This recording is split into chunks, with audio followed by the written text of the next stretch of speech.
안녕하세요. 축구 보는 기자 축복입니다. 나폴리가 아탈란타에게 2대1 승리를 거뒀는데요. 사실 상당히 힘든 경기였어요. 특히 후반으로 갈수록 김민재의 체력적인 문제가 많이 두드러졌었는데요. 이건 이번에 아탈란타가 김민재에게 체력적인 부하를 많이 안겨주는 식의 운영을 했기 때문입니다. 김민재가 풀타임 출전을 연속으로 한 것도 있기는 하지만 상대가 김민재를 계속해서 여기저기로 뛸 수밖에 없도록 강제를 하고 있어요. 먼저 이날 김민재는 우측 센터백으로 나왔는데요. 자연스럽게 전술적 마크맨은 좌측 톱으로 나온 루크먼이 됐습니다. 근데 이 루크먼이 측면과 후방으로 폭넓게 움직였거든요. 이러니까 자연스럽게 김민재도 얘를 막기 위해서 많이 움직일 수밖에 없게 됐어요. 그리고 심지어 루크먼은 이전에 에버튼에 있을 때부터도 빠른 발이 장점인 선수였습니다. 김민재는 지난 리버풀전에서 살라를 막더니 이번에도 마찬가지로 발이 빠른 선수를 막게 된 셈이 된 거죠. 그리고 아탈란타는 이 점을 아주 적극적으로 활용했는데요. 그 중에 하나가 잘 나타난 게 바로 이 장면이었어요. 보시면 루크먼이 좌측 톱인데도 마치 윙어인 것처럼 측면 아래로 많이 내려온 상황인데요. 얘가 내려가니까 김민재도 앞으로 튀어나와서 볼을 받지 못하도록 견제하고 있습니다. 이런 플레이 자체는 이전부터도 종종 김민재가 보였던 그림이죠. 이러니까 아탈란타가 바로 루크먼한테 볼을 보내지 못했어요. 아니, 정확하게는 안 보냈다고 보는 게 맞을 것 같은데요.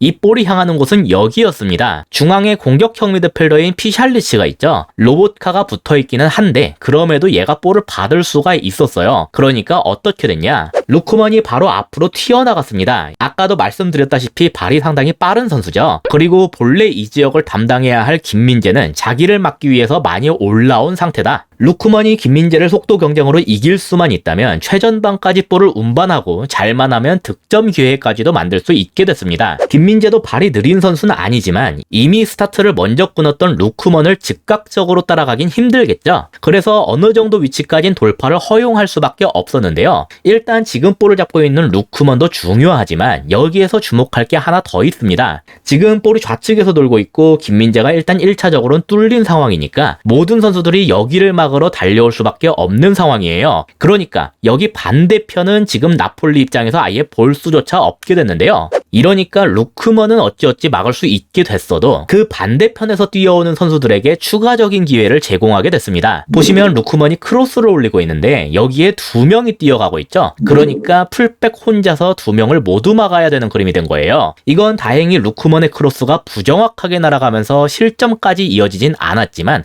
굉장히 위험할 수도 있는 그림이었습니다. 그리고 아탈란타가 이런 기회를 맞이할 수 있었던 이유에는 루크먼의 움직임을 통해 김민재를 이 위치까지 끌어당기면서 추후에 속도 경쟁을 통해 그가 비운 자리를 공략을 한다. 그런 컨셉을 잘 활용했기 때문이라고 할 수 있겠죠. 이런 그림이 재밌던 게 토트넘에서 손흥민을 쓰는 것과 비슷했어요. 손흥민도 특히 좌측에서 볼이 돌 때 상당히 많이 내려오는 편인데요. 이러면서 상대의 전술적 마크맨을 완전히 아래까지 내려오도록 유도합니다. 이전에는 여기에서 손흥민한테 직접 패스를 넣으면서 마치 공격형 미드필더처럼 패스를 뿌리는 역할을 맡겼었는데 한 달쯤 전부턴가 활용이 바뀌었어요. 손흥민이 바로 패스를 받는 게 아니라 즉각적으로 몸을 돌려서 전방으로 침투를 하기 시작하더군요. 패스가 향하던 곳은 중앙인데 이때는 히샬리송이 있어서 얘가 받았지만 보통 케인이 받아줍니다. 그리고 그 케인이 다시 측면에서 침투하는 손흥민한테 넘긴다. 이게 최근에 토트넘이 손흥민을 활용하는 방식이었는데요. 손흥민이 자기를 잡으러 따라왔던 전술적 마크맨만 속도로 이겨내면서 최전방까지 볼을 운반시킬 수 있었습니다. 아까 루크먼이 보인 움직임과 전체적으로 나온 그림 자체가 아주 비슷하죠? 게다가 루크먼은 후방으로만 빠진 게 아니라 측면으로도 많이 빠졌습니다. 지금도 김민재가 루크먼을 마크하고 있는 걸 확인할 수 있는데요. 여기에서 루크먼이 측면으로 침투하니까 자연스럽게 김민재도 측면으로 빠지게 됐어요. 대신에 아탈란타에서 그럼 중앙은 누가 들어오냐? 지금 볼을 잡고 있는 멜레가 들어왔습니다. 그러니까 순간적으로 루크먼과 멜레의 역할이 바뀌게 된 거죠. 이러니까 나폴리는 중앙 센터백인 김민재를 막상 수비 상황에서 중앙에 둘 수가 없게 됐어요. 대신에 이 자리는 수비형 미드필더인 로보트카가 일단 채워주기는 했는데 김민재가 중앙에서 빠지는 게 그렇게 나폴리에게 있어 좋은 현상이라고 보긴 힘들었습니다. 나폴리나 김민재의 문제라기보단 아탈란타가 영리하게 김민재를 빼내버린 덕이라고 할 수 있겠죠. 나오는 그림은 달랐지만 있지만 리버풀도 이렇게 김민재를 센터백 자리에서 멀어지게 만들려고 했었어요. 리버풀의 경우엔 중앙 원톱인 피르미누를 통해서 그걸 꾀했는데요.